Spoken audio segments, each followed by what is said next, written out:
पीछे मुड़ के देखना सर्वथा ही कायरता की निशानी नहीं होती है। जंगल का सम्राट शेर आगे चलते समय, आगे कूच करते समय उसकी दृष्टि पीछे की तरफ भी रहती है। 4-5 छलांग आगे लगाए तो रुककर थोड़ा पीछे मुड़ के देखता है। सिंहावलोकन कहते हैं उसे, सिंहावलोकन। दूर तक दृष्टि फेंक देता है, ये देखने के लिए कि कोई शिकार तो नहीं है अथवा कोई शिकारी तो नहीं है। शिकारी होगा तो बचने के लिए और शिकार होगा तो दबोचने के लिए। सिंहावलोकन कहते हैं। लोक में ऐसा भी कहते हैं, वह यह देखता है कि मान के चलो 1 मीटर की छलांग मैंने ली तो पीछे मुड़ के देखता है मैं कितनी लंबी छलांग ले पाया और उससे ज्यादा छलांग लेने का प्रयास करता है। सिंहावलोकन कहते हैं। पक्षी भी ऐसा करते हैं। वे जब उड़ते हैं दूर दूर, बीच में ही थोड़ा विश्राम लेकर वे पीछे मुड़ के देखते रहते हैं, उनकी अपनी पद्धति से। विहंगावलोकन कहते हैं इसे। पीछे मुड़ के देखना सर्वथा कायरता की निशानी नहीं है। हम भी हमारे अतीत को छूने का प्रयास करें। कैसा दुखमय और संकटमय हमारा सफर रहा है, निगोद से लेकर कैसे कैसे घूमते यहाँ तक आए, और भी कैसे महापुरुष जो आज हुए हैं उनके अतीत को समझे। प्रतिकूलता ग्रस्त जीवन में ही उन्होंने किस प्रकार मोक्ष मार्ग का प्रारंभ किया, ये शेर। महापुरुषों का अतीत देखे, इसी को तो इतिहास कहते हैं। इति इस प्रकार, हास हो गया। ये किस प्रकार ये महापराक्रम को प्राप्त हुए, प्रताप को प्राप्त हुए ये महापुरुष, उनका अभ्यास करना प्रथमानुयोग है। हमारे भावों का ध्यान हमें ही रखना है। कौन जाने किस समय में आयु बंध जाए। 20 घंटा अध्ययन करके 4 घंटे विश्राम करने गए और उस 4 घंटे में ही आयु बंधने का अवसर हो जाए, और निद्रा में बंधी हुई आयु निश्चित तौर पर अच्छी थोड़ी होगी। प्रत्येक समय में हम उज्ज्वल परिणाम रखें। हर समय परीक्षा की घड़ी है, यह हमें कर्णानुयोग सिखाता है। और चरणानुयोग यह सिखाता है कि जो निर्मल अंतरंग प्रकट हुआ है ज्ञानी को, वो बाहर में भी उसकी अभिव्यक्ति हुए बिना रहती नहीं है। कोई भी रोग ठीक होने लगता है तो बाहर से भी तेज दिखने लगता है। अंदर से तो वो अच्छा फील करने ही लगता है, लेकिन बाहर से भी प्रकट चिन्हों से कोई भी पहचान सकता है कि अभी ठीक दिख रहे हो। और जहाँ तक जीव हिंसा की चर्चा है, हम उससे बचे। तथापि न निरर्गलम, आज पुनः चर्चा चलने वाली है चरणानुयोग को पक्ष को लेकर ही। वैसे तो द्रव्यानुयोग की दोष कल्पना के निराकरण में यह सब चलेगा। एवरी एक्शन, बोलिए, has an equal and opposite reaction. Newton's 3rd law ये कहता है, आप जैसा भाव करोगे, कर बुरा तो हो बुरा, जैसा भाव करोगे उतनी ही इक्वल एंड अपोजिट रिएक्शन हुए बिना रहती नहीं है। द्रव्यानुयोग की चर्चा हमने प्रारंभ की है, और इसमें हम लगभग 1 पेज की चर्चा हम कर चुके थे। 3 बिंदु हुए क्या? 4 बिंदु हुए। ठीक है, 4 बिंदु हुए। हाँ, अच्छा वो याद आया, दीपेश जी ने, वैसे दीपेश जी बोल रहे थे हम 5-6 जन थे, जिनवानी लाई थी योग सार, मूल वो गाथा दिखा रहे थे वे, तो मुझे ध्यान में नहीं आया ये नहीं है, नहीं तो मैं थोड़ा रुक जाता। मैंने वैसे ही चालू कर दिया, मुझे लगा जल्दी आकर बैठे तो मैंने चालू कर दिया। चलो ठीक है। हाँ, देह देवल में रहे, देह देवल में रहे जन, मंदिरों में खोजते, हंसी आती की मानो सिद्ध भोजन खोजते। डॉक्टर साहब का ये कहना है, वहां पर गाड़ी आकर अड़ी थी अपनी, उनको बहुत, अभी हमने तो जो अर्थ किया, अर्थ देखा, वो तो और मजा आ गया देखकर। मजा इस बात का, डॉक्टर साहब तो ये कहते हैं, मैंने जब पद्यानुवाद बनाया मैं बहुत डर गया, और हूबहू जैसी गाथा है, यदि गाथा नहीं है, दोहा है वो, एक्चुअली दोहा है। अपभ्रंश में दोहे होते हैं, दोहे। अपभ्रंश में गाथाएं नहीं हुआ करती, संस्कृत में भी गाथाएं नहीं हुआ करती। यदि गाथा के ट्यून में बोला जाए तो उसे क्या कहते हैं? आर्या। वैसे अपभ्रंश दोहा में ही होते हैं, और प्राकृत में गाथाएं ही होती है। गाथाएं भी 2 प्रकार की होती है। समयसार स्वयं में 2 प्रकार की गाथाओं का वर्णन है। सबकी सब कोई 57 मात्रा की होती है, ऐसी नहीं होती है। इसलिए आप देखना, 5-6 गाथाएं ऐसे अटपटी आप फ्लो में गाने जाओ, अभी एकदम रुक जाओगे, टकराएगी वो अलग धुन की है। फिर कभी और चर्चा करेंगे, अभी तो मुझे चर्चा करनी है। वो दोहा है देह देवल वाला, इसका अनुवाद किया डॉक्टर साहब ने, योगसार का पद्यानुवाद। तो मूल शब्द वहां पर यह पड़ा है, क्या पड़ा है? क्या पड़ा है? भिक्क भमेई, ऐसा पड़ा है ना, भिक्क भमेई। डॉक्टर साहब आप क्या बोल रहे थे? हाँ ठीक है, आपने अर्थ कर दिया, मैं गाथा पूछ रहा था। वहां पर मूल शब्द पड़ा है भिक्क भमेई, सिद्ध भिक्क भमेई, मानो सिद्ध। डॉक्टर साहब कह रहे मैंने तो बहुत माइल्ड कर दिया, मानो सिद्ध भोजन खोजते। यही अटपटी लगती है, सिद्ध भोजन कैसे खोज सकते हैं? समझ गए? सिद्धों को भोजन की क्या आवश्यकता है? हाँ ना, हम यही कह रहे हैं ना, तू स्वयं सुख स्वरूप है, तुम्हें बाहर सुख ढूंढने की आवश्यकता क्या है? उदित समझ में आ रहा है? चलो इसको थोड़ा अपन गौण करके लेते हैं। 68वीं गाथा है प्रवचन सार की।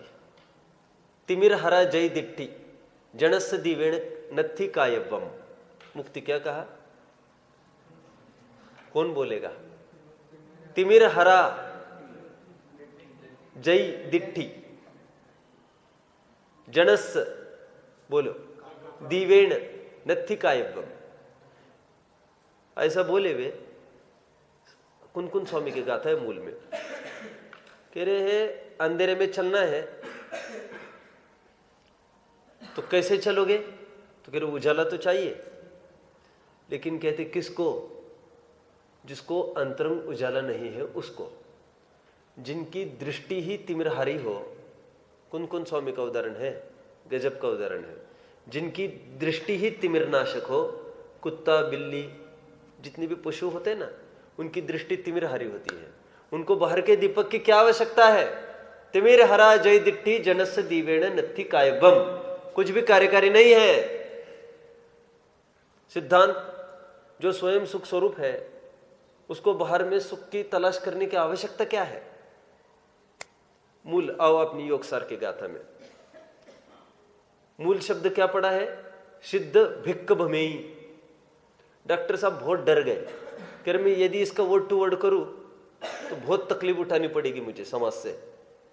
तो उन्होंने उसको माइल्ड करके ऐसा लिखा, मानो सिद्ध भोजन खोजते। अटपटी तो इसमें भी लग रही। सिद्ध भोजन कैसे खोज सकते हैं?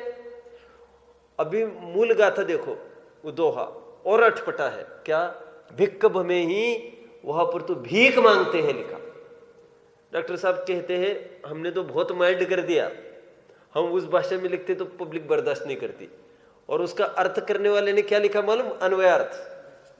मानो कोई धन से सिद्ध पुरुष भिक्षा मांगता हो। क्या क्या कर दिया उन्होंने? अभी धन से सिद्ध ये कैसे लिख दिया तुमने तुम्हारे मन से? लेकिन इतनी अटपटी लगती है लिखने को। ये प्रकरण कौन समझ रहा है?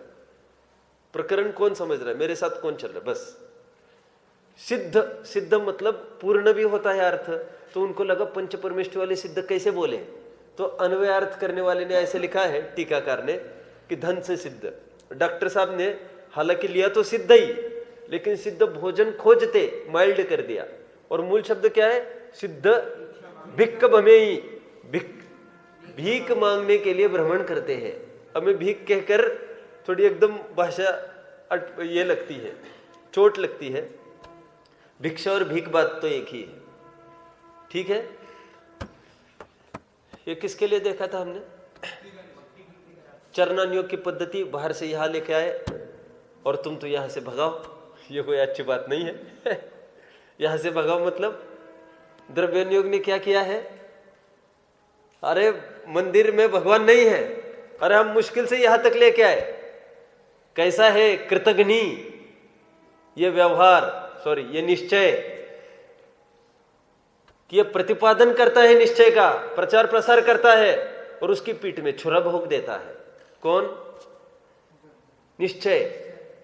प्रतिपादक का अब ऐसा निषेध करते हो, प्रतिपादक ही निषिद्ध हो गए ना, और प्रतिपाद्य निषेधक हो गए। वो ऐसा हो गया काष्टांगार।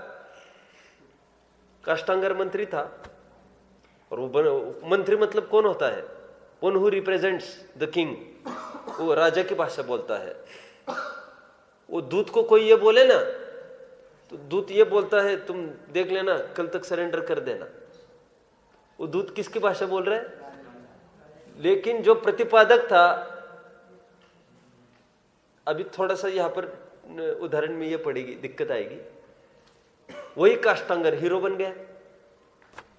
अब यहां पर क्या कहना चाहता हूं? जो व्यवहार प्रतिपादन करता है कितना उपकार कर रहा है, व्यवहार कितना उपकार करता है, और निषेध ने कितनी निर्दयता से उसको धिक्कारा है। चरणान योग ने मुश्किल से ये लोग आए नहीं रहे थे। क्या कहा मैंने? मुश्किल से ये लोग कभी मंदिर नहीं आते, और तुम पहले दिन बोलो ऐसा। मैंने अभी सुना है, 8th वालों को सुना है, आपको भी सुना देता हूं। ये प्रकरण अभी धीरे ही बढ़ पाएगा।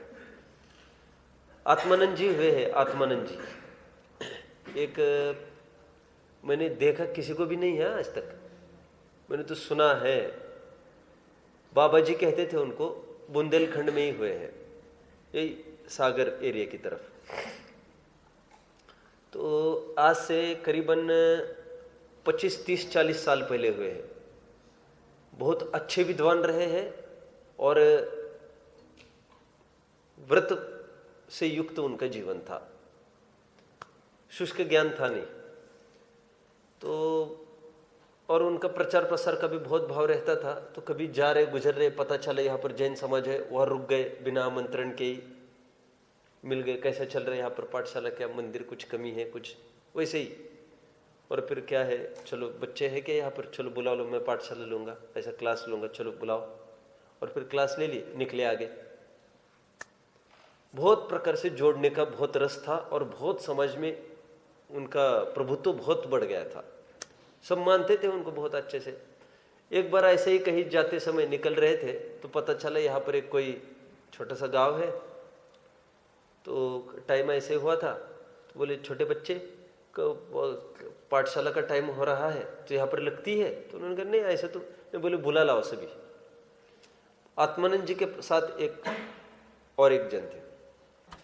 तो आत्मानंद जी ने क्लास में पढ़ाना चालू किया।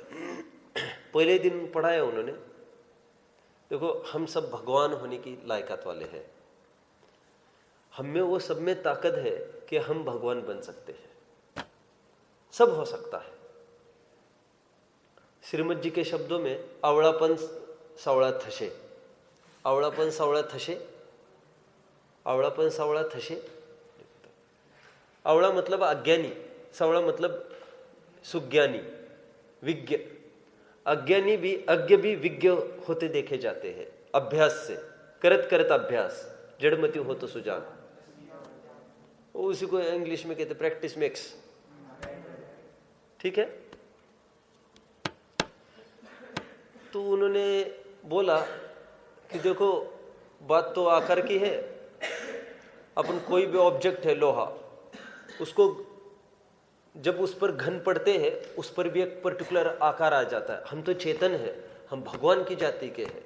सुनो, हम भगवान की नस्ल वाले हैं, अनंत गुण अपना वैभव है। तो क्लास खत्म हुई तो किसने बोला उनको, ये अनपढ़ गंवार बच्चे,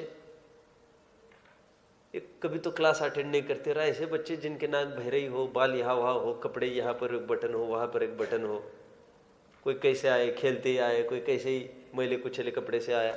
आप उनको थोड़ी सी ये बातें बता देते कि रात्रि भोजन नहीं करना चाहिए, अनछने पानी का प्रयोग नहीं करना चाहिए, इतनी सी उनके लिए पर्याप्त थी। तो वे क्या बोले मालूम? वे ये बोले, दूसरी जगह जाता तो यही बोलता, लेकिन मैंने यहाँ पर देखा, यहाँ की परिस्थिति देखी, तो मैंने सोचा जाने यहाँ पर कभी कोई विद्वान आता है कि नहीं। ऐसा भी हो सकता है कि जीवन में कभी इनको विद्वान का लाभ ही ना मिले, ऐसे स्थान है। तो ये बात उनको कौन बताएगा, मूल जैन धर्म। तो मुझे इतनी करुणा आई, मुझे लगा छोड़ो अभी ये मूल बात उनको बताओ। और फिर बोले कदाचित कोई विद्वान कभी आए तो ऐसी बातें बताने के लिए तो बहुत मिलेंगे, आएंगे, बोलेंगे। और तब तो शुद्धाचार वगैरह लगभग घरों घर रहता था, उसमें क्या बताना। ठीक है। गुरुदेव को आकर एक जन ने बोला, गुरुदेव बोले आप थोड़ी सी खान पान की भी चर्चा किया करो, ऐसे खाना नहीं वैसे खाना नहीं। तो गुरुदेव थोड़े मुस्कुरा रहे बोले ये उपदेश तो सभी दे रहे हैं, यदि अपन भी वो पटरी पकड़ लेंगे तो हम जो उपदेश दे रहे वो कौन देगा। आप समझ रहे कहां तक आए हम। द्रव्यानुयोग ने कितना बड़ा प्रहार किया है। किस पर प्रहार किया है? हम तो मुश्किल से यहाँ लाओ, उनको मना के लेके आए मंदिर में, और तुमने 1 सेकंड में छुट्टी कर दी, कुछ नहीं मिलेगा, निकल जाओ घर पर। तुम ऐसा बोलते हो। अरे भैया, घर मतलब क्या? घर मतलब क्या? हम शाश्वत घर में भेज रहे हैं ना, मुक्ति। वो छंद क्या है? दुष्टों से बच पितु ग्रह आकर, कन्या जो हर्षावे, पितु भी उसको धूमधाम से निज घर में पहुंचाए। जग से त्रसित शरण त्यो आया, प्रभु शिवपुर पहुंचाओ। निज को भूल बहुत दुख पाए, अब मत देर लगाओ। दुष्टों के चंगुल में किसी की लड़की फंस गई। अब उसकी क्या हालत हो सकती है उस लड़की की? कल्पना करो, जितनी कम ही है। दुष्टों की पूरी टोली थी और तमाशा देखने वाला संपूर्ण गांव, और बीच में आने वाला कोई नहीं। अभी और जान जाती तो कदाचित लड़की को कुछ भी नहीं लगता, लेकिन शील का हरण, इफ कैरेक्टर इज लॉस्ट, ये शायद लड़की की ही मुख्यता से लिखा गया होगा। देखो, शीलवती ये शब्द तो सुना है, शीलवत्ता शब्द सुना है? संभव भी नहीं सुनना। नारी का शील, नारी की महत्ता शील से है। प्रेमचंद ने लिखा है, क्या लिखा है? नारी का आभूषण शील, लज्जा, ये 2 आभूषण बताए हैं। समझ में आया? तो दुष्टों के चंगुल में फंस गई। और जितने में उसको अपने पिताजी दिखे दूर से भी, और पिताजी अपनी तरफ देख रहे हैं और आ रहे अपनी तरफ, क्या लगेगा लड़की को? बस बच गए, अभी बच गए। क्योंकि पिताजी खड़े होंगे तो यहां पर बाकी कोई अपने आप सब हट जाएंगे। नाभ्ये कितिम नाभ्ये तिकिम निज शिशो परिपालनार्थम सोहम तथापि तव भक्ति पशान मुनिश। क्या है? बोलो, हाँ बोलो।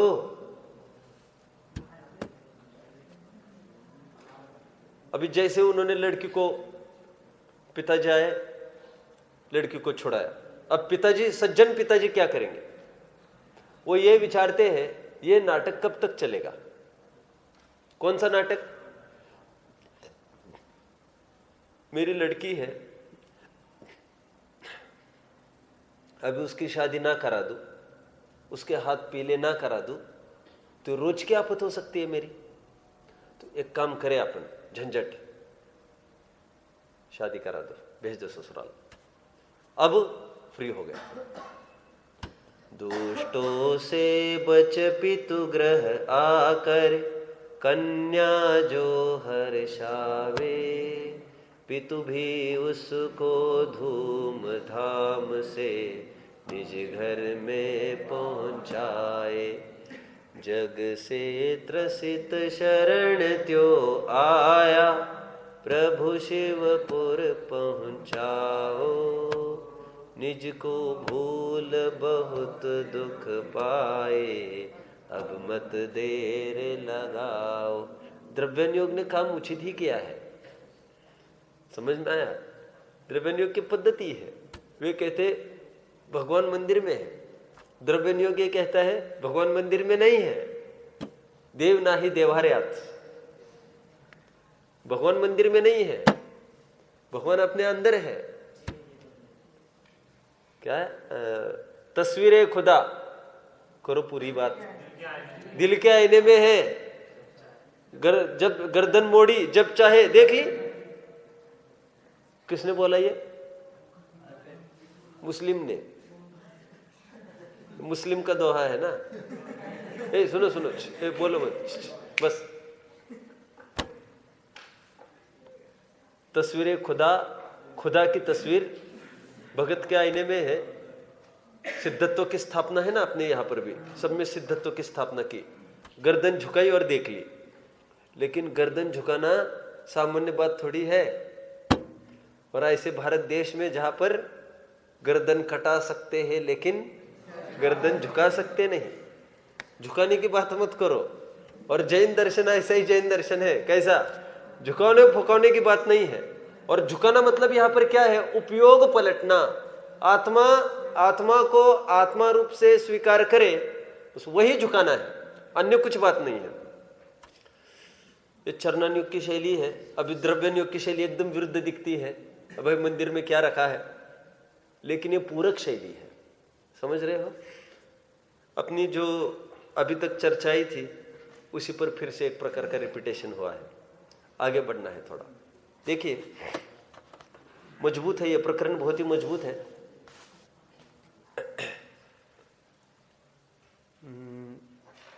द्रव्यनियोग की शैली है, भोगी ज्ञानी के भोग निर्जरा के हेतु है।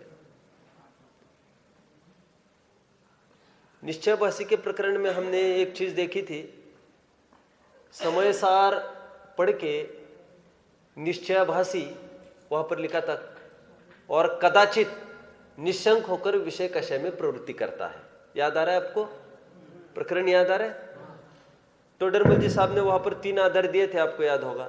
मैंने कहा था देखो ये तथापि न निरर्गलम एक, और ज्ञान नए मग्नय ऐसा कुछ था, चरितुम इष्यति न, याद नहीं आ रहा है आपको? पेज नंबर खोलो, मुझे बताओ कहां पर है। निश्चयभाषी का प्रकरण समय सार पढ़ के वो निशंक रूप से विषय भोग में लगने लग गया।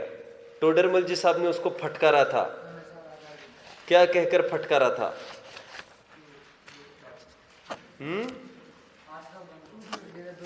पेज बोलो।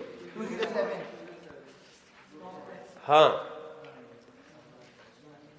बराबर। देखो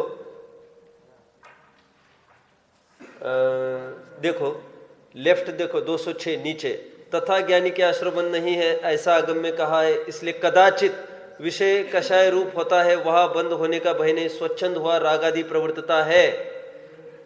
ठीक है, आगे बात। अभी द्रव्यनियोग यहां पर क्या कथन पद्धति कर रहे हैं देखो। द्रव्यनियोग ये कह रहा है, जगह जगह ऐसा कथन आता है कि ज्ञानी के भोग निर्जरा के हेतु है। वहां पर ऐसा नहीं समझना कि भोग के कारण निर्जरा होती है, वहां पर तो यह बताना है, यह तो सम्यक्त का महात्म्य है कि वो होते हुए भोग भी अपना काम करने में समर्थ नहीं होते। समझ में आ रहा है? रामायण, लक्ष्मण बाहर से आए घूम के, उर्मिला बीना बजा रही थी। बजाते बजाते जैसे लक्ष्मण सामने आकर खड़े हुए, उसने अपनी बीन बजाना बंद कर दी और बोली लक्ष्मण को कि कहा तो आपका धनुष, कहा तो आपको एक एक जन देख देख कर डरता है, और कहा तो मैं एक एक मनुष्य ही नहीं, एक एक पशु, जब मैं बीन बजाती हूं तो पशुओं की यहां पर भीड़ हो जाती है, और आपके आने की आहट भी लगी, यहां पर एक भी हिरण रुकता नहीं है। कहा आप विद्रोह और आतंक फैलाने वाले, और कहा मैं प्रेम की सागर, प्रेम का प्रचार प्रसार करने वाली। तो लक्ष्मण ने एक बात बोली उर्मिला को। लक्ष्मण ने बोला तुम जानती हो ये तुम्हारी बीन क्यों बज रही है? बोले जब तक इस खंधे पर धनुष्य है ना, तभी तक तुम्हारी बीन बज सकती है। जिस दिन यहां से धनुष हटा, तुम देख लेना कितना संकट तुम्हारे ऊपर आएगा। ये तो प्रोटेक्शन है तुमको। आज मैं खड़ा हूं बीच में,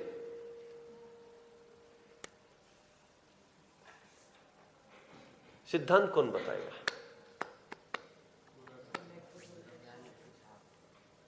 ये जो ज्ञानी को भोग भोगते समय भी निर्जरा हो रही है, अरे क्या फायदा है फिर भेद विज्ञान क्यों करे? अरे मूर्ख हो तुम। वो जो भोग के काल में भी निर्जरा हो रही है, उसका कारण वो भेद विज्ञान है निरंतर। भेद विज्ञान थोड़ा हटे तो तिल मिला के तीव्र बंध को प्राप्त हो जाएगा। ठीक है,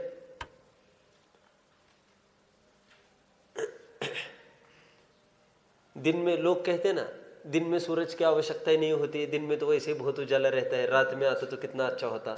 अरे सूरज है तभी तो उजाला है।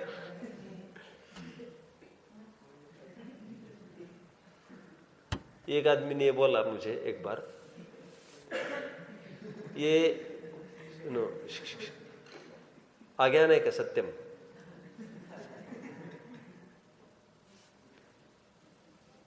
एक जन ने बोला आज भारत सरकार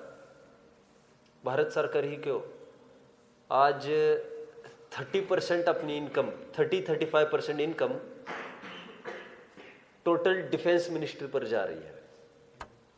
ठीक है, एक एक सोल्जर को 40-40 हजार पगार, और सोल्जर को एक तो लगते नहीं, वो रोज आग लग सकती है, ये मानकर ही उनको सोल्जर की भर्ती करनी पड़ती है। तो आज आग लगी तो 1000 जन की आवश्यकता, तो रात दिन उनको 1000 रखने पड़ते हैं वहां पर। अभी अटैक कर सकता है कोई भी, और अचानक थोड़ी ना भर्ती होगी। रात दिन पोस रही है उनको। आज कितने साल हो गए संकल्प, कितने साल हो गए आज वे फ्री फोकट में बैठी है? 68 से चाइना इंडिया चाइना वार कब हुआ था? 67 ना? इंडिया पाकिस्तान, कारगिल, हाँ कारगिल तो हुआ था। चलो कारगिल को ही ले ले अपन थोड़ी देर के लिए। कारगिल 97 में हुआ। सुनो सुनो, कारगिल हुआ था 97 में। आज कितने साल हो गए उसको? 17 साल हो गए। 17 साल हो गए। कोई ये सोचे 17 साल डिफेंस पर कितना पैसा लगाया होगा गवर्नमेंट ने? अब कल्पना नहीं कर सकते। 17 साल कितना पैसा लगाया होगा। वो उनकी सैलरीज वगैरह इनकी छोड़ो, जो आर्म्स एंड एम्युनिशंस होती है ना, बड़ी बड़ी तोपें वगैरह, एक एक तोपों की कीमत 50-50 लाखों में होती है। और वो तो आज 17 साल हो गए हैं, 2-3 साल में एक आध बार उड़ता होगा टेस्टिंग के लिए कि अभी तो ठीक चल रहा है ना, कि मैकेनिक को बुला के ठीक कराए। अभी तो ठीक चल रहा है ना, नहीं तो मैकेनिक को बुला के ठीक कराए। वो ठीक चल रहा है कि नहीं देखने को टेस्टिंग ने, तो वो भी नहीं करते हुए आज 17 साल हो गए। कितने जंग आकर स्क्रैप में चले गए। ठीक है, कितना कितना घाटा हो रहा है भारत का। तो मैंने उसको ये कहा तुम क्या चाहते हो? तो बोले कि फालतू पैसा जा रही है, सब नहीं करना चाहिए। मैंने कहा ये एम्युनिशंस पर इतना पैसा खर्च करती है तभी तो कोई अटैक नहीं कर रहा है, और तुम क्या बोल रहे हो कोई अटैक ही नहीं कर रहा है तो काहे के लिए रखे? ये है तभी तो कोई अटैक नहीं कर रहा है। भेद विज्ञान है तो जो भोग साथ साथ भूमिका के अनुसार चल रहे हैं वे भी अपना कार्य करने में समर्थ नहीं है। समझ में आया? दो बातें होती है किसी में। देखो सुनिए सुनिए, अभी बात और आएगी परिणाम की। देखो मान के चलो ये आयुष अच्छा बच्चा है, मान के क्या चलो तो अच्छा ही बच्चा है। अभी दूसरा उदाहरण मैं कोई दो, ऐसा मुझे कोई दिख नहीं रहा है खराब बच्चे का। मैं नहीं, मुझे नहीं अच्छा लग रहा है। चलो सुनो, कोई खराब बच्चा है, उसने कुछ काम किया गलत, और साथ साथ ये भी गलत काम में ये भी फंस गया। कौन? आयुष। तो आयुष को सबसे ज्यादा डांट पड़ेगी। वो ज्यादा डांट जो उसको पड़ी है वो किसको देखकर पड़ी है, कौन बताएगा? ठीक, ऊपर से ऐसा लगता है डांट किसको होती है? डांट तो गलती को ही होती है। तो डांट जब गलती को ही होती है तो उसको तो आपने कुछ नहीं बोला, और आपके हमारी थोड़ी गलती पर आपने कितना माहौल खड़ा कर दिया, क्योंकि उसके मुंह हम लग नहीं सकते। और तुमसे ऐसी गलती की अपेक्षा नहीं है। हम इतना ही समझते हैं सूर्य को ग्रहण नहीं लगना चाहिए, सूर्य को ग्रहण नहीं लगना चाहिए। इतनी ताकतवर और विशाल प्रभुत्व वाली वस्तु, और थोड़े कारण के लिए इतनी बड़ी आशा है। हम ये चाहते हैं हमको आपको कोई खराब नहीं बोले। आप समझ रहे हो? मैंने जो डांट लगा किसको लेकर डांट लगा रहा हूं? अरे तुम अच्छे हो इसलिए लगा रहा हूं। और दुनिया क्या समझ रही है? बोलो, दुनिया क्या समझ रही है? दुनिया ये समझ रही कितने अच्छे, फिर भी इनको डांट लगाते। अरे अच्छे इसलिए तो डांट लगा रहे हम, क्योंकि सुधार की गुंजाइश इन्हीं में तो है। आप समझ रहे हैं? वो जो निर्जरा ज्ञानी को प्रत्येक समय में कही है, वो भोग के काल में भी वो भोग के कारण नहीं कही है, वो भेद विज्ञान के कारण कही है। ठीक है, इसके लिए आचार्य ने उदाहरण दिया। बोलो, घी ने जलाया। क्या? मैंने आपको नहीं उदाहरण दिए है क्या? ये सब दूसरे बैच को दिए होंगे। पुरुषार्थ सिद्धि उपाय में अमृतचंद्र स्वामी ने उदाहरण दिया, घी ने जलाया। एक सुनो, बोलिए नहीं, कोई बोलिए नहीं। घी ने कैसे जलाया? एक वृद्ध माँ थी, तो फिर उन्होंने एक दिन मिले, प्रवचन में आए थे, तो मैंने पूछा ये क्या हो गया? तो बोले क्या बताए भैया, वो घी ने जला दिया। मैंने कहा अब क्या करते हो? बस घी लगा रहे। देखो कितनी आश्चर्य की बात है, घी ने जलाए बोल रहे हो आप, और घी क्यों लगा रहे फिर आप? वो शीतलता देता है। आप एक बात बोलो, घी जलाता है कि घी शीतलता देता है? तो खरेखर घी तो शीतलता देता है। मैंने एक दिन आपको उदाहरण दिया था, आप भूल गए। घी तो शीतलता देता है, वो तो घी के संयोग में जो अग्नि है जलाती तो वो है। उपचार किस पर आ रहा है? घी पर आ रहा है। एक का उपचार दूसरे पर आना स्वाभाविक है, आप समझ रहे हो? तो भेद विज्ञान का उपचार किस पर आ रहा है? अभी भोगों पर आ रहा है। वो क्यों आ रहा है? हमको यह दिखाना है कि सम्यक्तु की कैसी महिमा है भेद विज्ञान की, कि भोग भोगने के काल में भी उसके निर्जरा होती है। एक लाइन पढ़ेंगे, उसको अंडरलाइन करेंगे और हेडिंग लिखेंगे इसका, ज्ञानी के भोग निर्जरा के हेतु है। सीधे ये लिख दो, देखो सम्यक्तु की महिमा। पूरे ग्रंथ में 4 चीज की महिमा लिखी है टोडरमल जी ने। बोलो। मोह की महिमा, अज्ञान की महिमा, देखो तत्व विचार की महिमा, ये सम्यक्तु की महिमा। ओके ओके ना? बराबर, ठीक है? क्या क्या 4 हो गई ना बराबर महिमा? एक तो ये देखो सम्यक्तु की महिमा, मोह की महिमा चली गई 4थे अध्याय में, और आगे देखो तत्व विचार की महिमा। क्या लिखा? देखो सम्यक्तु की महिमा, जिसके बल से भोग भी अपने गुण को नहीं कर सकते हैं। चलना आगे। अभी आगे का हेडिंग आप लिखोगे, ग्रहण त्याग। हेडिंग लिख लो, ग्रहण त्याग। कौन सा पॉइंट है ये? 6th पॉइंट है ये। देखो सुनिए अभी सब। जैसे चरणानुयोग में ग्रहण त्याग का उपदेश होता है ना, आलू प्याज नहीं खाना, रात्रि भोजन नहीं करना, अनछने पानी का त्याग करना, उपवास करना, ग्रहण और त्याग। त्याग में किसका उदाहरण दिया मैंने? त्याग और ग्रहण में किसके उदाहरण दिए? कौन बताएगा? ध्यान किसका था वो देखना है मुझे। ग्रहण और त्याग में मैंने किस किसके उदाहरण दिए? मुक्ति, रात्रि भोजन त्याग, अनछने पानी का त्याग, उपवास ये त्याग में नहीं है, उपवास ये ग्रहण में है। चरणानुयोग की पद्धति है, ग्रहण त्याग को उपदेश देती है। तो ये कह रहे हैं यहां पर द्रव्यानुयोग में भी ग्रहण त्याग के उपदेश की बात है, परंतु यहां पर परिणामों के ग्रहण त्याग की बात है। अब मेरा एक प्रश्न आएगा, देखते हैं कौन आंसर देता है इसका। कौन देगा भाई? चरणानुयोग में भी तो परिणाम के सुधार की बात आई थी, आपको ख्याल में है? इसमें भी परिणाम के सुधार की बात आई, परिणामाक्षरों को खराब नहीं रखो। चरणानुयोग में और इसमें क्या अंतर पड़ेगा?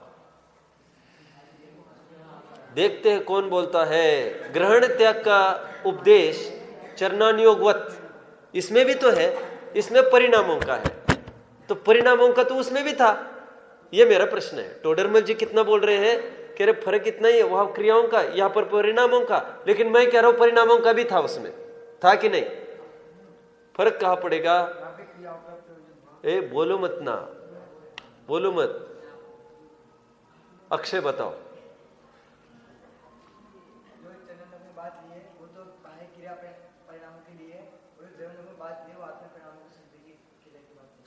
मेरा प्रश्न ही आपने नहीं समझ। मुझे ये कहना है वहां पर भी आत्म परिणामों की बात की थी, ये कह रहा हूं मैं।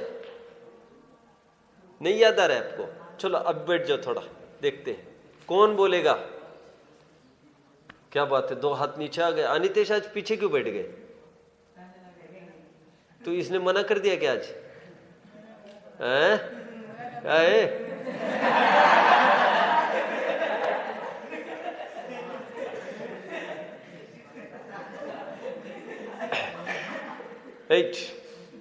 ए भाई गलत नहीं समझना है।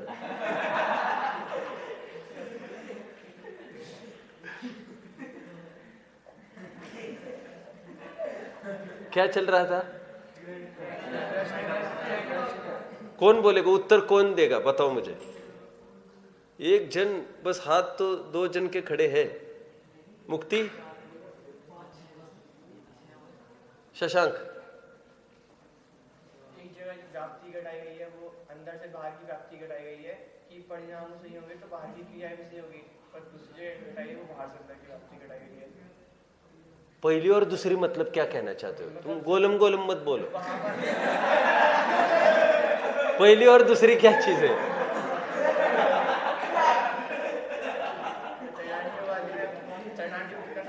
बस फंस गए तुम, बैठो, फंस गए।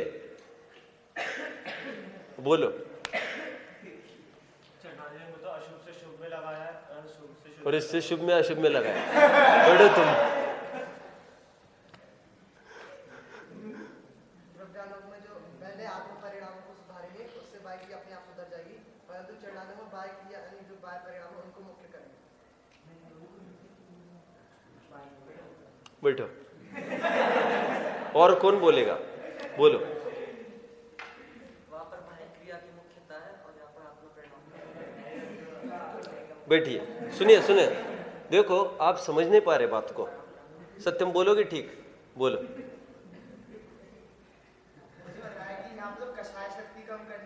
एक कषाय शक्ति कहाँ से ला? अभी तो मैंने पढ़ा ही नहीं नीचे।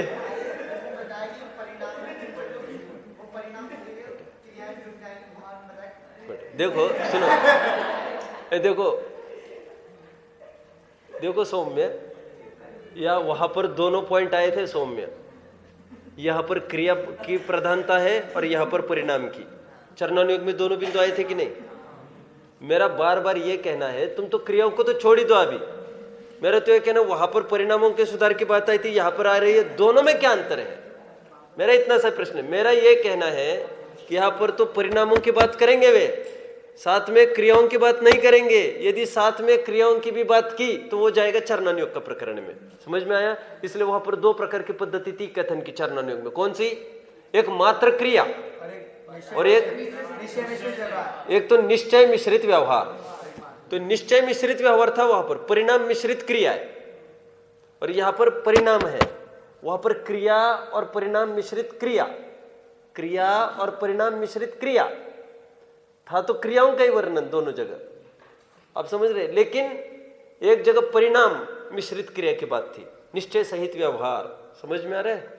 और यहां पर मात्र निश्चय की बात आएगी और थोड़ी क्रिया की बात करने लग जाएंगे, वो चला जाएगा प्रकरण चरणानुयोग में फिर।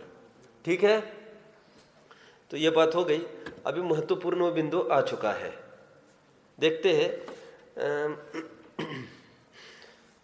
द्रव्यानुयोग में यहां पर सब ध्यान दीजिए। अभी सब द्रव्यानुयोग में आत्म परिणामों की मुख्यता से निरूपण करते हैं, परंतु कर्णानुयोगवत सूक्ष्म निरूपण नहीं है, उसके उदाहरण देते हैं। अभी अपने को वर्ड टू वर्ड पढ़ना है। ये कल होना था प्रकरण, नहीं हो पाया था, आज लेंगे इसको प्रकरण। तो टोडरमल जी साहब यहाँ पर ये कहते हैं कि 3 प्रकार के उपयोग है, शुभोपयोग, अशुभोपयोग और शुद्धोपयोग। तो जो धर्म में आचरण कर रहा है जीव, तो उसको कहेंगे शुभोपयोग। कोई हिंसा आदि में प्रवृत्त हो रहा है, उसको कहेंगे अशुभोपयोग। और दोनों से रहित कोई हो रहा है तो उसको कहेंगे शुद्धोपयोग। लेकिन टोडरमल जी साहब ये कह रहे हैं, ये छद्मस्त के बुद्धि गोचर की बात है, यहाँ पर कर्णानुयोग की अपेक्षा नहीं लगाना। क्यों? कर्णानुयोग में तो सब कषाय शक्ति के हिसाब से चलता है, अनंतानुबंधी आदि। और अपन जितना पकड़ते हैं यहाँ पर, वो चौथे गुणस्थान में भी कदाचित संक्लेश हो, तो अपन थोड़ी समझ पाएंगे उसमें कि अपन तो कदाचित उसको ये मान बैठेंगे कि कषाय शक्ति बढ़ गई। कषाय शक्ति मतलब अनंतानुबंधी का उदय आ गया। ये तो कर्णानुयोग ही जानता है कि विशुद्ध और संक्लेश परिणाम कौन कौन से। अपन तो जितना बुद्धि गोचर पकड़ सकते हो उतना पकड़ने का प्रयास करना।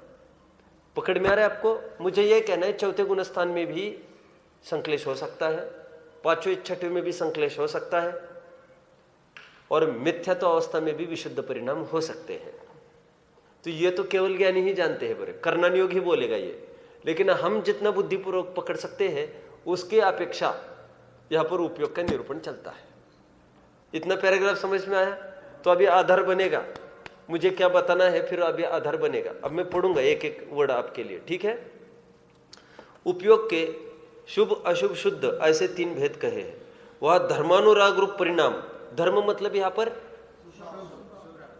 शुभ भाव, मूल छंद ही है ना, समंतभद्र स्वामी का, बोलो। स्वापि देवोपि देवो स्वा जायते धर्म किल विषात। धर्म, पुण्य को धर्म बोलते ही है। पापानुराग व द्वेष रूप परिणाम वह अशुभ उपयोग है। ठीक है, चलना है क्या आगे? और राग द्वेष रहित परिणाम वह शुद्ध उपयोग, ऐसा कहा है। सो इस छद्मस्थ के बुद्धि गोचर परिणामों की अपेक्षा यह कथन है। कर्णान योग में कषाय शक्ति की अपेक्षा गुणस्थान आदि में संक्लेश विशुद्ध परिणामों की अपेक्षा निरूपण किया है, वह विवक्षा यहां नहीं है। कैसा निरूपण है? शुभ अशुभ, ये सब अभी नोट करके रखो। ये सब मैं तो अभी दिखाऊंगा मूल आधार, और फिर आपसे एक एक से बुलवाऊंगा यहां पर क्या कहना चाहते हैं। अभी तो मैंने मूल मुद्दे की बात पढ़ी नहीं है, और मैं क्या करूं, ये प्रकरण बार बार आ रहा है, फ्लो में आ ही रहा है बार बार। इतना समझ में आ रहा है क्या कहा यहां पर? इसमें क्या कहा है शैलेंद्र?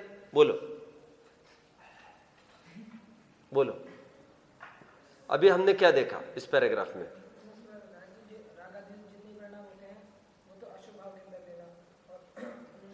ऐसा तो प्रकरण नहीं है यहां पर। अरहंत, क्या प्रकरण है यहां पर?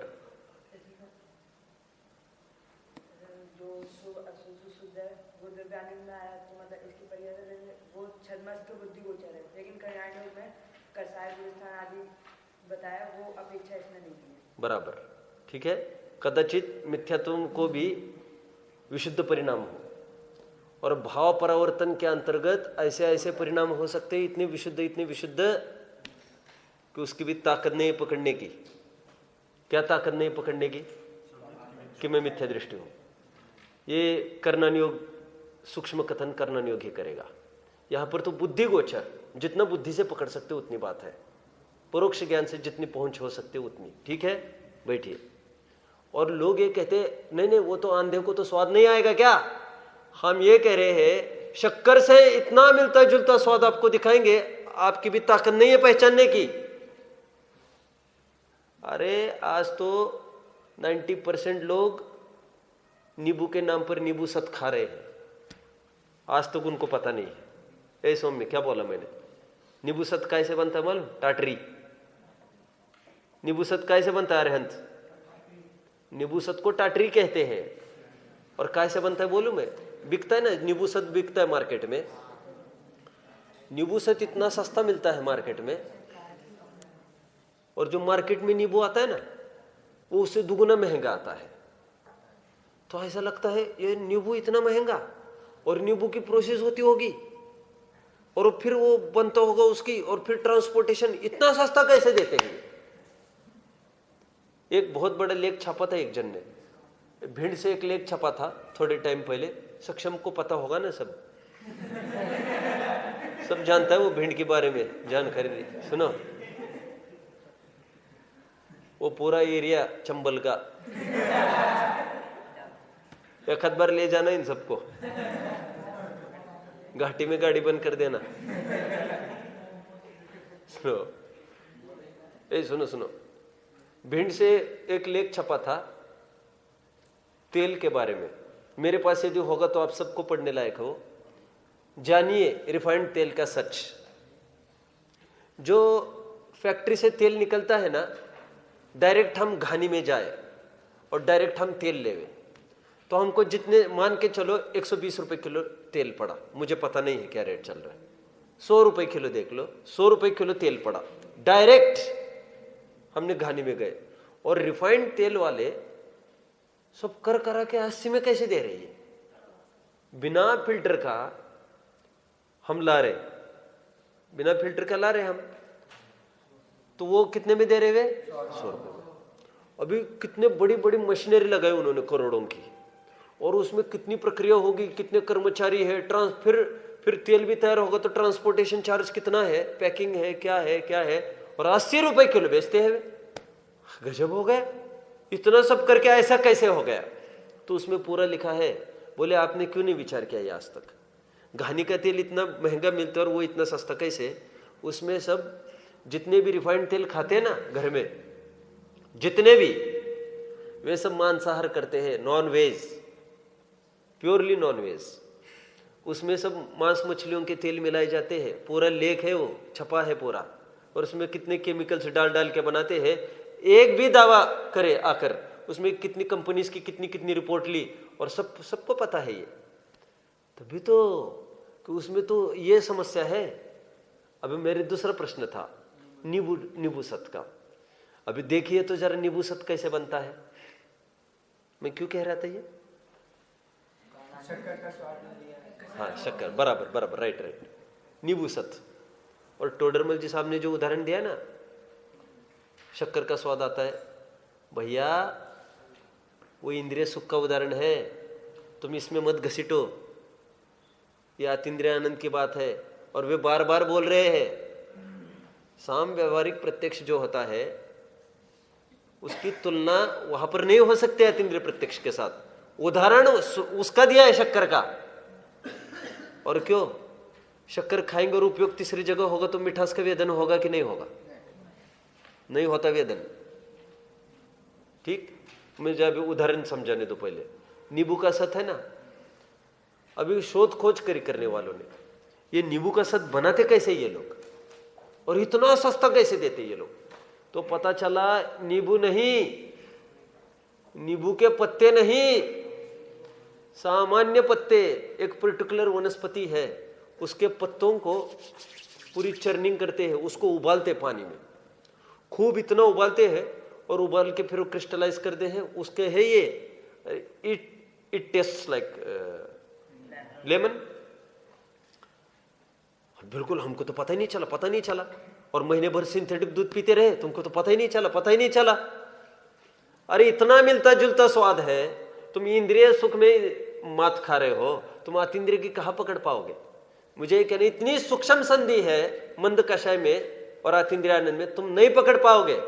बुद्धि गोचर पकड़ोगे, और पकड़ना चाहिए, और उसके बल पर अपने को मिथ्यात्व मानना चाहिए। परंतु डिक्लेरेशन में कितनी आपत्ति है। वो कर्णानुयोग का बाप बनना पड़ेगा तुमको, केवल ज्ञानी के फादर बनना पड़ेगा, तब then you can claim for सम्यक्त्व। समझ में? अभी मैंने मूल आधार पढ़ा नहीं है, मैं पढ़ के दिखाऊंगा अभी। देखिए, तो इसमें समझ में गुणस्थान में संक्लेश विशुद्ध परिणामों की अपेक्षा निरूपण किया है, वो विवक्षा यहां नहीं है। आगे बढ़ते हैं। कर्णानुयोग में तो अभी और एक बात कह रहे हैं यहां पर, देखिए, कह रहे कर्णानुयोग में तो शुद्धोपयोग कब कहा है? शुद्धोपयोग कब कहा कर्णानुयोग में? वो 11वें में शुद्धोपयोग कहा है।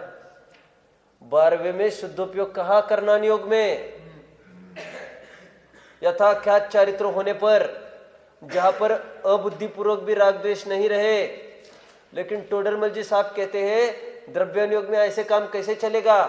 ये तो द्रव्यानुयोग मतलब प्रायोगिक मार्ग है, कर्णानुयोग तो सैद्धांतिक चीज है।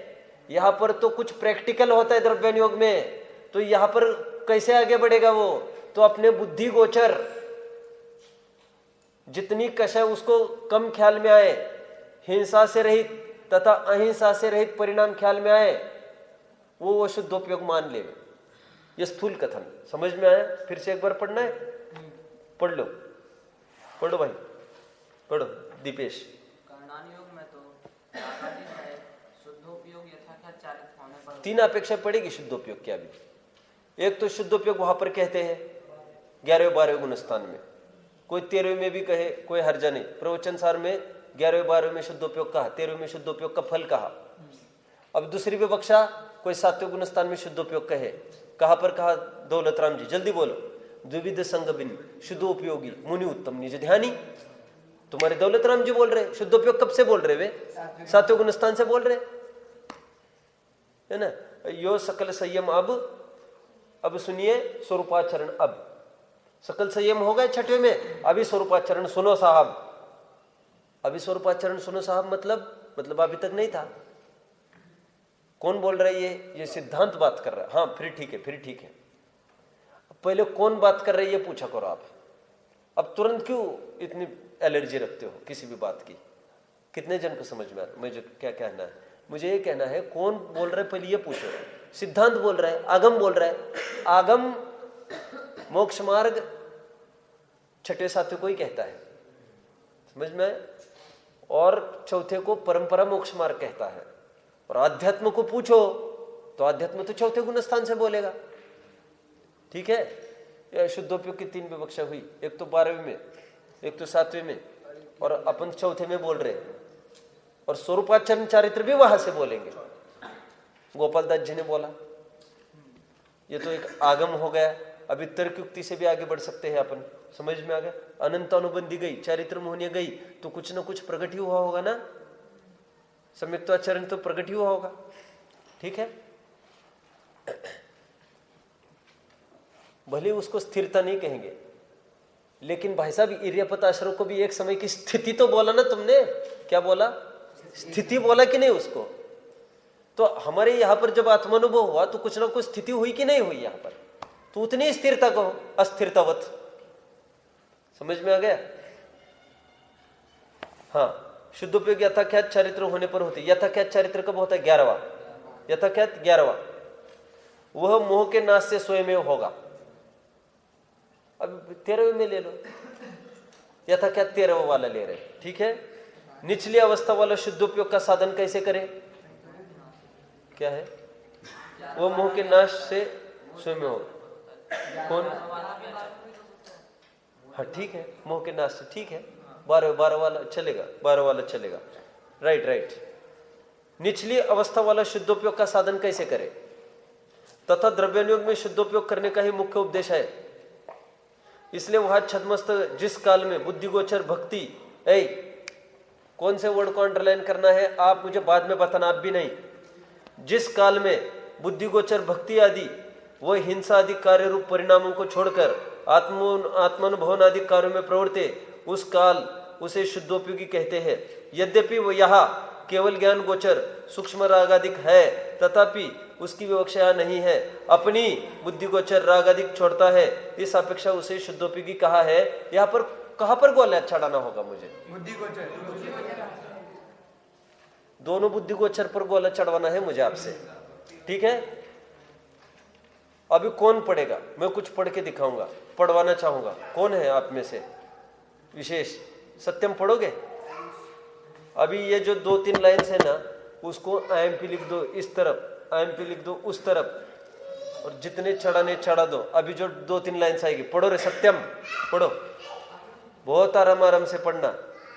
10 से स्पीड लेके चलो, 10। इस प्रकार स्व पर श्रद्धान अधिक होने पर सम्यक्त्व आदि कहे, वह बुद्धि गोचर अपेक्षा से निरूपण है। क्या कहना चाहता हूं मैं इससे? निष्कर्ष क्या बनाने वाला हूं मैं? बोलो निष्कर्ष। कोई भी दावा करता है सम्यक्त्व का, वो बुद्धि गोचर है, वो उसके बुद्धि अनुसार, वो दम नहीं है उसकी कर्णानुयोग से टकराने की। समझ में आया? नहीं पकड़ सकता वो। कुंद महाराज भी क्यों न हो, अमृतचंद्र महाराज भी क्यों न हो, कोई भी हो, अपनी बुद्धि गोचर सब पकड़ते हैं। तो प्रश्न, ये सुनो सब बैठो। मैंने 10th वालों को बहुत लिया है विषय, वास्तव में द्रव्य संग्रह चला गया ना, उनमें सब लिया मैंने। देखिए, तो जो आत्मानुभव का दावा करते हैं वे छल करते हैं क्या? वे छली नहीं है, झूठ भी नहीं बोलते हैं। जितना उनके बुद्धि में आया उतना क्लेम करते हैं। साथ वे ये भी समझते हैं कि सच पूछो तो ये केवल ज्ञान गोचर ही बात है। लेकिन जिस समय क्लेम कर रहे हैं वो उसकी क्यों चिंता करेंगे? कितने जन को पकड़ में आया? आप समझ गए मेरी बात को?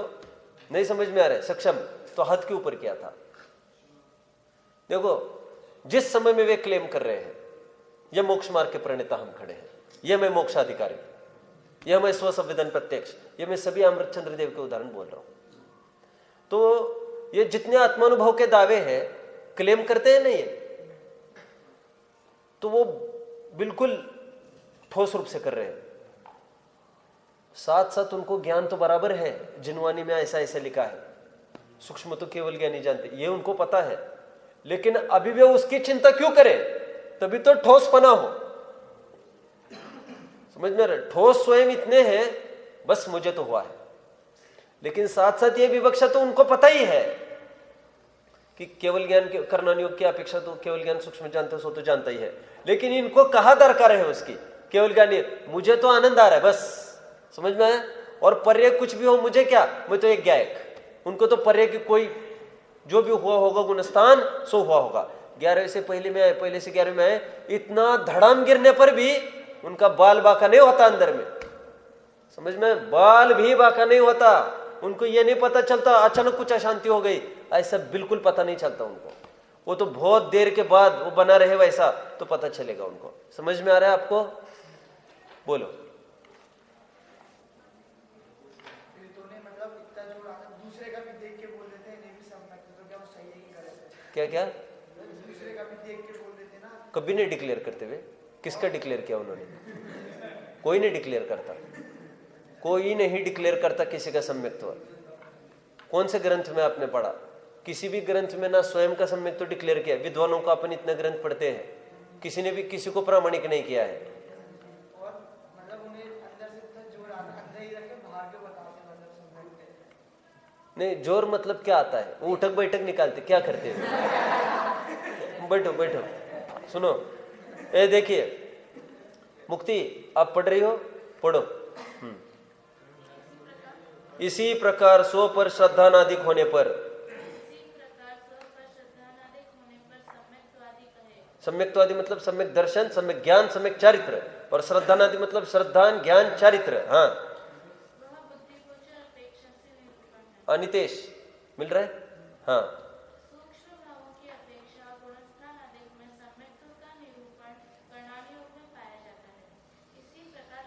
एकदम बोल्ड टाइप में ये चाहिए, समझ में आया? और कोई ये कहे मुझे ऐसा आधार दिया, बोले अमृत चंद्र स्वामी ने उनको सर्टिफाई किया है। मैंने बोला नहीं परसों, ये बोला ना, अमृत चंद्र स्वामी ने प्रवचन सार के प्रारंभ में ऐसा लिखा है, निकट भव्य। तो मैंने ये कहा आप किनसे किनको प्रमाणित करा रहे हैं? 1000 साल बाद हुए वे तो अपन भी परोक्ष ही है वैसे। आप सब समझ रहे हो अच्छे से? ठीक है, इतना हो सकता है हमको पढ़ाए उन्होंने, तो उतनी भक्ति तो आनी चाहिए। और बहुमान आचार मतलब ऐसा भी नहीं बार बार गुरु का नाम लिया जाए। मैंने बोला कल, मैंने कहा टोडरमल जी ने किन का नाम लिया? कि शैली में तो पढ़े ही थे, तो एक हाथ का नाम ले लेते। आप समझ रहे हो? बनारसी दास जी ने एक का नाम ले लिया तो वो सुधर गए थे इसके कारण, लेकिन हम भटके नहीं है, हम किसका नाम ले? आप समझ गए? और भी अब देखिए, कुन कुन स्वामी ने किसका नाम लिया? उनके गुरु का नाम लिया। अमृतचंद्र स्वामी ने उनके गुरु का नाम लिया क्या उन्होंने अपने गुरु का नाम? या पसीना छूटता है हमको समझने के लिए उनके गुरु ये थे कि वे थे, परंपरा नहीं लगा पा रहे अपन। एक हाथ और पांचों परमागमों में से एक हाथ में तो लिख देते ना गुरु का नाम, लिख देते ना, सीधा मूल परंपरा से ही जोड़ते हैं। जो भी हो महावीर से ही जोड़ता जाता है, गुरु की भी नाम नहीं बोलता है। तो बोला ना फिर, क्या अभिनय होती है क्या? कुछ नहीं होता ऐसा। छिपाना अर्थ उसको होता है जैसे कोई पूछे और फिर अभिप्राय विपरीत हो। ठीक है, कहे सीख गुरु। अब गुरु मतलब कौन थे दौलतराम जी आपके गुरु? अरे गुरु मतलब गुरु, सब गुरु ही है, परापर गुरु, सब गुरु ही है हमारे। ठीक है, ये महत्वपूर्ण आपको अंडरलाइन कराया। और टाइम तो हो गए हैं। यहाँ पर कह रहे कहीं कहीं तो यदि द्रव्यानुयोग की अपेक्षा कथन करे तो कहीं कहीं तो दोनों की संगति जुड़ जाती है, द्रव्यानुयोग और कर्णानुयोग की, और कहीं कहीं संगति नहीं जुड़ती। जैसे द्रव्यानुयोग में भी वहां पर शुद्धोपयोग तो स्वीकार किया ही है 13 गुण स्थानों में, कर्णानुयोग में भी स्वीकार किया है। अब दोनों की वहां पर तो जम गई, लेकिन नीचे नहीं जम रही ना दोनों की। देखिए ये पैराग्राफ पढ़ो, कोई पढ़ो मुक्ति।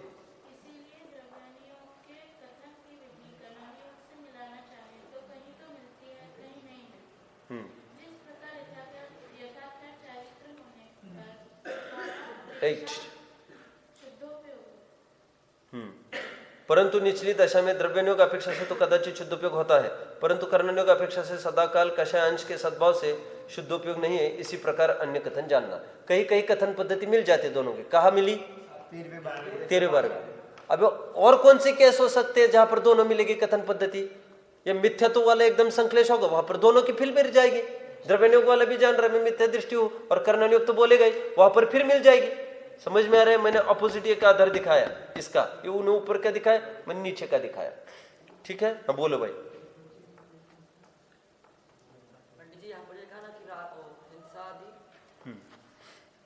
गोचर भक्ति और हिंसा आदि का वो तो जान लेता है, बुद्धि गोचर हिंसा आदि और इससे रहित जो परिणाम है वो तो जान लेता है, मतलब शुद्ध उपयोग को तो जान लेता है।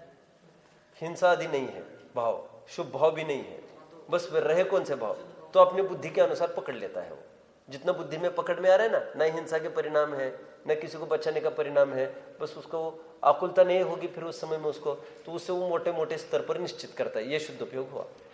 सूक्ष्म तो केवल ज्ञानी ही जाने, इसलिए बुद्धि गोचर बार बार बोल रहे ना वे, अपने जितना पकड़ में आता है ना छद्मस्तों के उतना उतना पकड़ लेता है वो, नहीं तो सर्वथा ही सम्यक्तों का निर्णय नहीं होगा ना, फिर अन्यमति जैसा संकट खड़ा हो जाएगा। वे कहते हैं अपने आत्मा का अनुभव अपन कर ही नहीं सकते, अन्यमति बोलते हैं ये, जैनी तो नहीं बोलता ना, अरे किसी अपेक्षा से स्वसंवेदन प्रत्यक्ष माना है कि नहीं, तो फिर स्वसंवेदन प्रत्यक्ष बुद्धि गोचर है वो, सूक्ष्म परिणाम तो केवल ज्ञानी जाने। ठीक है, कल